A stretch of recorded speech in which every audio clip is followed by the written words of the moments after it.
মেয়েরা চারটা কারণে জাহান্নামী, আরেক চারটা কাজ করলেই মেয়েরা সহজে জান্নাতে যেতে পারবে। আল্লাহু আকবার। এই চারটা কাজ করলে মেয়েরা জাহান্নাম থেকে বাঁচতে পারবে, জান্নাতে যাবে। এই চারটা কাজ করলে আল্লাহ রাসূল বললেন, এক নম্বর, মেয়েরা প্রথমত স্বামীর খেদমত করবে। কি করবে ভাই? এবার আপনাদের দিকে ঘুরছে ভাই। আমার ভাইরা একটু লক্ষ্য করে শুনবেন। আল্লাহ রাসূল বললেন চারটা কারণে মেয়েরা জাহান্নামে যাবে, আবার চারটা কাজ করলে মেয়েরা জান্নাতে যাবে। তার মধ্যে এক নম্বর, সে যদি স্বামীর খেদমত করে। স্বামী যখন মাঠ থেকে পরিশ্রম করে ধান কেটে আসবে, পাট কেটে আসবে, যখন স্বামী পরিশ্রম করে আসবে ক্লান্ত শরীর নিয়ে যখন আসবে, স্বামী যখন এক গ্লাস পানি দিবে, আমার ওই বোন পানি দেওয়ার আগেই যদি স্বামীর কাছে বসে একটু মাথাটা টিপে দেয়, এক গ্লাস পানি দেয়, আল্লাহ রাসূল বললেন আল্লাহর পক্ষ থেকে যাবিত রহমত ওই নারীর উপর বর্ষিত হতে থাকে। আল্লাহু আকবার। আমার ভাইরা, এবার স্বামী যদি পানি চাই, ও সকিনার মা, এক গ্লাস পানি দাও। বলো, ওরে বাবা রেখে ভরা ভরাকে দেখে না, আমি গয়লে কাজ করি, আমি উঠান ছাড়ছি, সময় কোন জায়গায়, কথা কান ঠিক কিনা? দেখ, এমন মহিলার আপনার এলাকায় নাই আলহামদুলিল্লাহ। ওরে বাবা, ঢাইলে খাও গা, আমার এক চাষা বলে ঢাইলে খাও গা। আমার ভাইরা, আমার বোনের একটু লক্ষ্য করে শুনবেন, মায়ের একটু লক্ষ্য করে শুনবেন। আপনার স্বামী যখন পরিশ্রম করে আসবেন, কষ্ট করে আসবেন, আপনার প্রথম দায়িত্ব, আপনি আপনার স্বামীর পাশে যাবেন। যদি তার শরীরটা একটু ঘেমে যায়, তাহলে আপনি একটু বাতাস করবেন, পানি দিবেন। আল্লাহ রাসূল বললেন ওই নারীর উপরে আল্লাহর রহমত বর্ষিত হতে থাকে। আল্লাহু আকবার। আল্লাহর নবী আমার যখন দাওয়াতি কাজ করে আসতেন মক্কার জমিনে, আল্লাহ রাসূল যখন কাফেরদের কাছে দাওয়াতি কাজ করতেন, আল্লাহ রাসূল যখন দাওয়াতি কাজ করে, রাত 1টা হোক আর 2টা হোক আর 3টা হোক, আল্লাহ রাসূল যখন বাসায় আসতেন, মা খাদিজা রাদিয়াল্লাহু তাআলা আনহা আল্লাহ রাসূলের পায়ের আওয়াজ শুনেই সঙ্গে সঙ্গে আল্লাহ রাসূলের জন্য দরজা খুলে দিতেন। আল্লাহু আকবার। রাত 2টা 3টার আমাদের বউরা কোথায় থাকবে গো? নাক ডাকায়নি, কথা ঠিক কিনা? নাক ডাকায়নি আছে, হ্যাঁ, নাক ওরে সে জম্মের ডাকা ডাকে, কথা ঠিক কিনা?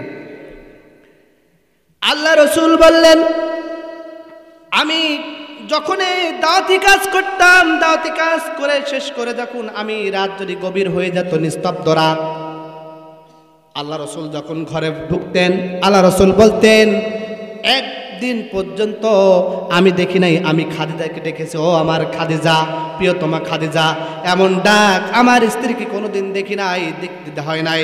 আমার স্ত্রী প্রতিদিন আমার জন্য, আমি আসার সঙ্গে সঙ্গে আমার জন্য দরজা খুলে দিত। আল্লাহু আকবার। আমি একদিন খাদিজাকে বললাম, ও আমার প্রিয়তমা স্ত্রী খাদিজা, আমি যখনই রাত্রে আছি, গভীর রাতে তুমি এত কষ্ট করো কেন? তুমি সারা রাত জেগে থাকো কেন? তুমি সারা রাত জেগে থাকো কেন? তুমি তো একটু ঘুমাতে পারো, আমি তোমাকে ডাকলে তো হয়ে যায়।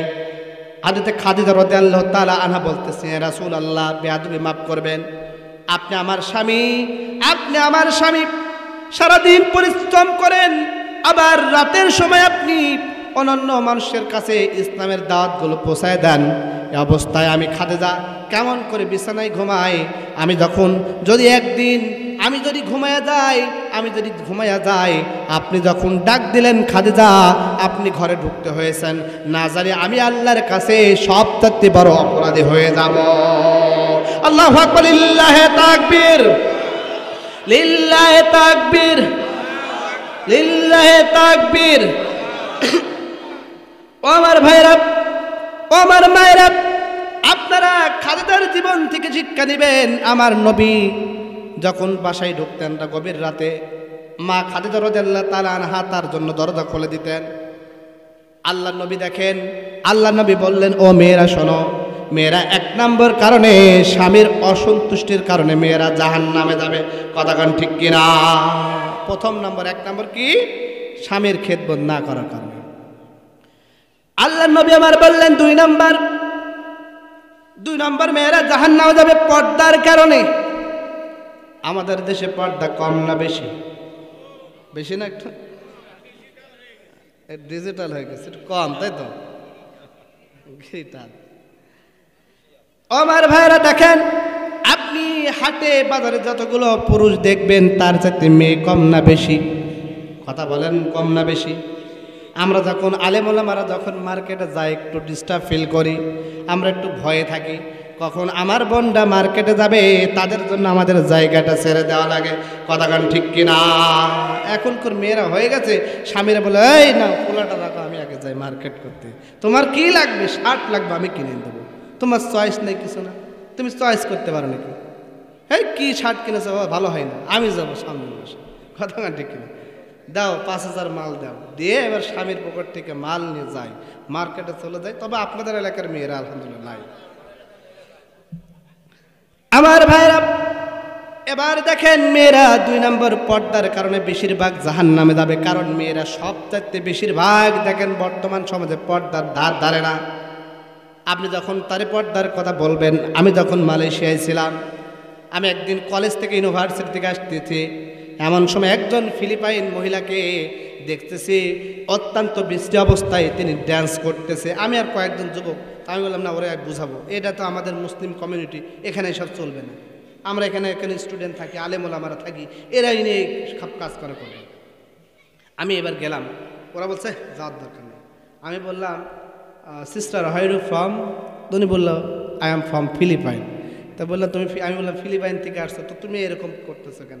এটা তুমি জানো না মুসলিম কমিউনিটি এখানে সব, এখানে যারা ইমানদার, যারা কোরআন প্রেমিক তারা এখানে অবস্থান করে, তুমি এখানে এতে করতেছো কেন? তো উনি আমার উল্টো করে বলতো তো সো হট, তো সো হট, বারবার সো হট, তো কী হয়েছে, তো কী হয়েছে আমার বারবার? আমি আবার চিন্তা করলাম আল্লাহ ভুলা যায় না, আবার কোন কি, আমি আবার বললাম ওকে ওকে ওকে নেভার মাইন্ড নেভার মাইন্ড, আমি তো চলে গেলাম। তো ও সমত ভাইয়েরা দেখেন, আমাদের সমাজ এমন পর্দাহীনতায় জর্জরে হয়ে গেছে, যেখানে যাবেন অশ্লীলতার বেহায় পড়ে। কথা কান ঠিক কিনা? আমার ভাই, আল্লাহর নবী বললেন 3 নম্বর কারণ, আল্লাহর নবী বললেন যদি কোনো মেয়ে যদি 5 ওয়াক্ত নামাজ পড়ে তিনি জান্নাতে যেতে পারবেন। 4 নম্বর, যদি মেয়েরা রোজা করে জান্নাতে যাবেন।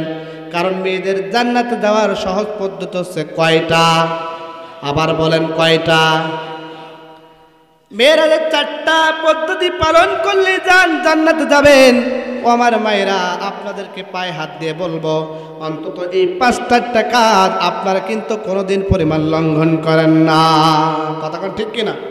তো সমস্ত ভাইয়েরা, আজকে আমার আলোচনার যে বিষয়টা ছিল, আমি একটু ডিসকানেক্ট হয়ে গেছি। যাই হোক, আজকে আমার আলোচনার বিষয় কি মনে আছে আপনাদের? দেখেছেন কেউ?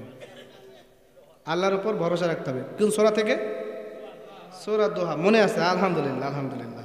আল্লাহ কবুল করেন, বলে না আমিন।